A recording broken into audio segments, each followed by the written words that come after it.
தேவனுடைய ராஜ்யத்தில் பிரவேசிப்பது இல்லை. நம்ம எல்லாருமே தேவனுடைய ராஜ்யத்தின் வாரிசுகளா இருக்கிறோம். நம்ம எல்லாருமே விழுந்து போன தேவ தூதர்களை நியாயம் தீர்ப்பு செய்யக்கூடிய ஜட்ஜஸா நாம் இருக்கிறோம்.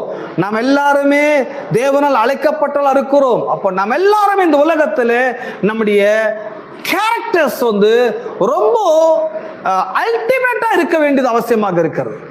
ஆமென். நியாயமா நடந்துக்கணும், நீதியா நடந்துக்கணும், யதார்த்தமா நடந்து கொள்ள வேண்டும். எதுவுமே நம்புறீங்க?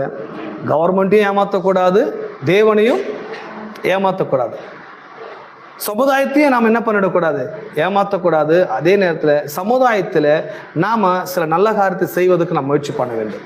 ஆமென். இந்த ஒரு 5 நிமிஷத்தில் முடிச்சிடேன். ஒரு சில நேரங்களில் 11 உங்களில் சிலர் இப்படிப்பட்ட இருந்தீர்கள். ப்ரீவியஸா